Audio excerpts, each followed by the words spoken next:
네, 반갑습니다. 경자입니다. 수술을 받고 와서 지난주부터는 컨텐츠를 조금씩 말씀을 드리고 있었지만 주식 투자일기로는 거의 3주 만에 다시 인사를 드리는 것 같은데요. 그래서 그동안에 구독자 여러분들은 1월 투자가 어떠셨는지 궁금하기도 한데 저는 주로 물을 타면서 1월을 보냈던 것 같거든요. 자, 그러면 이번 주가 1월 마지막 주였으니까 1월 한 달을 돌아보는 느낌으로 오늘도 가볍게 들어주셨으면 좋겠습니다.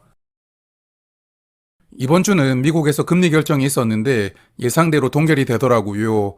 금리 결정한 다음에 파월 할아버지도 올해는 금리 인하를 조금 신중하게 해야겠다, 이런 뉘앙스로 말씀을 하시던데, 결국은 미국 물가가 조금 더 내려올 수 있느냐 아니면 고용시장이 불안정해지느냐, 이 두 가지 지표에 따라서 금리가 결정될 것 같다는 생각이 들었습니다.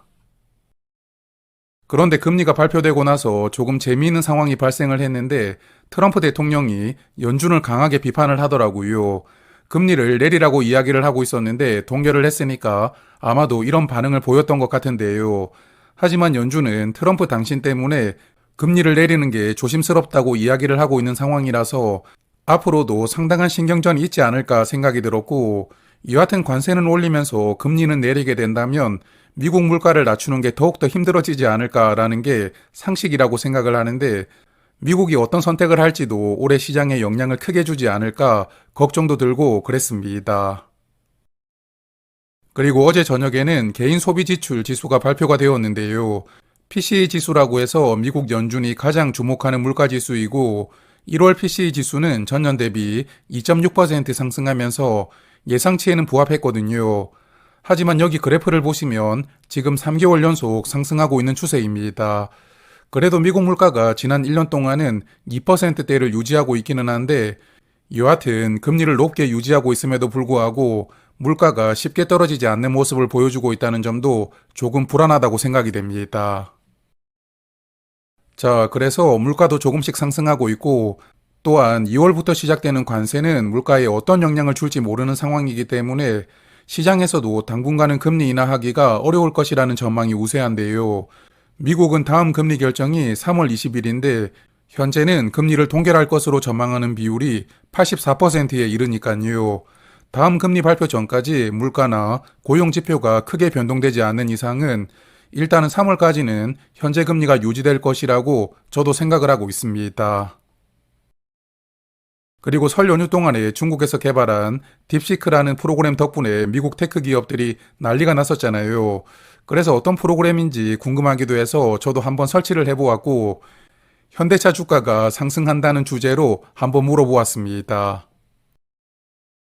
그랬더니 화면처럼 대답을 해주던데 뭐 경기가 좋아야 되고 회사 실적이 좋아야 된다는 식상한 답변도 있었지만, 친환경 정책으로 전기차나 수소차가 활성화되어야 유리하다, 이런 답변도 해주더라고요. 그래서 나름 그럴듯한 답변을 해준다는 생각이 들었는데, 여하튼 이 프로그램 덕분에 AI 반도체가 앞으로 중국으로 수출되는 것을 더욱더 통제하는 분위기로 연결되지 않겠나 걱정이 들었고요. 그러다 보니까 어제 SK하이닉스도 주가가 크게 하락을 했었는데, 여하튼 반도체 비중이 큰 한국 시장에게는 우호적이지 않는 상황이라고 생각을 하고 있습니다. 자, 그렇지만 미국 시장은 1월에도 상승세를 여전히 이어가는데요. 작년 말에 조정을 받았던 다우존스는 1월에 4.7% 상승하면서 좋은 상승을 보여주었고, S&P 500 지수는 2.7%, 그리고 나스닥은 1.6% 상승하면서 3대 지수는 모두 상승하면서 1월을 마감하게 됩니다. 그러다 보니까 제가 보유한 미국 세 종목도 주가가 조금씩 더 상승을 했는데, 다음 주에는 이 종목들 1월 분배금이 나올 테니까요. 다음 주에 분배금을 받으면 JPQ는 2주, 그리고 디보는 3주를 매수하면서 2월에도 적립식으로 모아가 볼 계획입니다. 자, 그럼 이제는 한국 시장인데요. 전 세계 증시 중에서 작년 말에는 혼자 우울하게 보냈던 한국 증시도 올해 1월에는 좋은 모습으로 스타트를 끊었는데, 코스피가 한 달간 4.9%나 상승하면서 이번 달은 미국보다도 더 많이 상승하는 그런 결과를 보여주었거든요. 그래서 코스피 차트를 보고 있다 보니까 지렁이도 밟으면 꿈틀한다는 그런 속담이 생각나기도 하고 그랬습니다. 그리고 한 달 동안의 매매 동향을 보면 여전히 외국인들은 매도세를 이어가고 있었는데요. 다만 1월에는 약 1조 원만 매도를 하면서 작년 하반기 때보다는 매도세가 약간 주춤해지는 진정세를 보여주고 있는 것 같고요. 그리고 개인이 3천억 원 순매수를 했고 연기금이 약 1조 6천억 원을 순매수하면서 올해 1월에도 국내 시장은 적극적으로 담고 있고요. 그리고 기타 법인의 대부분은 삼성전자나 현대차 등 자사주를 매입하고 있는 주체라고 봐야 하는데 여기도 약 1조 원 정도를 매수하면서 지수가 상승하는 것에 일조했던 것은 아닌가 싶기도 합니다. 자, 그러면 IS의 계좌를 살펴볼 텐데 일단 현대차가 본전 이상으로 주가가 올라왔길래 10주는 덜어내었거든요. 2월 말에 배당락 이후에 주가가 평단가 이하로 빠진다면 다시 물을 타면서 평단가를 조금 더 내릴 생각으로 10주는 덜어놓았고요. 그리고 리츠드 종목 정말 지겹도록 물을 타는데 주가가 내려올 때마다 기계적으로 매수를 하고 있다 보니까 JR 글로벌 리츠는 2380원까지 매수가 되었거든요. 1월에만 1400주가 늘어났고 맥쿼리 인프라는 1290원까지 매수가 되면서 수술받은 기간 동안에만 150주 그리고 1월 다 합치면 250주가 늘어났습니다. 그래서 계좌를 전체적으로 보면 빨간불들이 많기는 하거든요. 하지만 파란불 두 친구가 워낙 강력하기 때문에 사실 ISA 계좌 잔고를 보는 게 조금 힘들고 거의 일주일에 한두 번 정도만 체크를 하고 있는데요. 현재 리츠 두 종목 합쳐서 1000만 원 넘게 손해가 나오고 있는데 물론 또 마지막에 매수를 했던 가격 밑으로 빠진다면 물은 타겠지만 더 이상은 그런 상황이 나오지 않기를 간절히 바라보고 있고요. 그리고 이 영상을 보시면서 한국 리츠들에게 무슨 미련이 있어서 이렇게 물을 타고 있냐고 쓴소리를 댓글로 남겨주시는 분들도 계시겠지만 뭐 그런 이야기를 저에게 작년 초에 해주었다면 아주 감사했겠지만 여하튼 지금은 물이 엎질러졌으니까요. 그런 조언들을 해주시는 것도 감사하기는 하지만 그런 댓글들을 볼 때마다 마음이 상하는 것은 어쩔 수가 없으니까 정중하게 사양을 하도록 하겠습니다. 그리고 미국 월배당 ETF들을 보면 미국 배당 다우존스와 미국 배당 커버드콜은 지난 1월 초보다 주가가 약간 더 상승을 했는데 여하튼 미국 배당 커버드콜 400주를 더 매수하고 900주를 채워나갈 생각이거든요. 하지만 주가가 마이너스로 내려올 때까지 기다리기는 조금 어려울 것 같고 일단은 수익률이 조금 내려간다면 100주에서 200주는 더 매수를 해볼 계획입니다. 그리고 미국 나스닥 100 OTM은 주가가 조금만 더 내려간다면 마이너스로 전환이 되니까요. 그때는 100주 단위로 물을 타면서 수량을 늘려볼 계획이고 그리고 기아는 현재 4% 정도 수익이 나오고 있는데 수익률이 10% 넘어가면 정리를 하고 그렇지 않다면 배당금을 받으면서 조금 더 보유를 해보려고 합니다.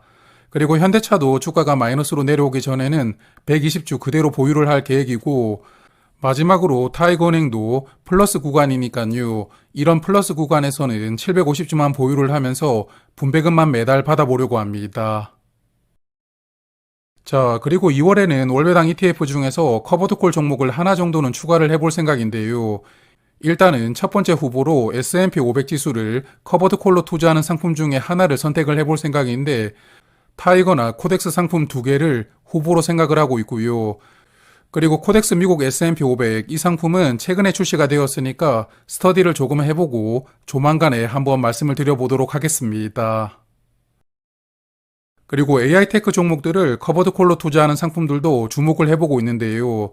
라이즈 미국 AI 밸류 체인과 코덱스 미국 AI 테크 탑10 중에 하나를 선택을 해보려고 하는데 두 종목은 커버드콜 전략도 조금 차이가 있지만 담고 있는 종목들도 차이가 조금 있더라고요. 그래서 포트폴리오만 간단하게 말씀을 드려보면 라이즈 상품은 미국 인공지능 종목 중에서도 사이즈가 크지 않은 종목들이 많이 담겨 있었는데요. 엔비디아나 오라클, 마이크로소프트를 10% 이상 담고 있기는 하지만 버티브 홀딩스나 아리스타 네트워크스 그리고 팔란티어 같은 종목들도 담겨 있었고요. 반면에 코덱스는 미국 주요 빅테크 기업들만 딱 10개를 담고 있는데 엔비디아나 마이크로소프트, 구글 등 빅5를 10% 이상 담고 있는 종목입니다.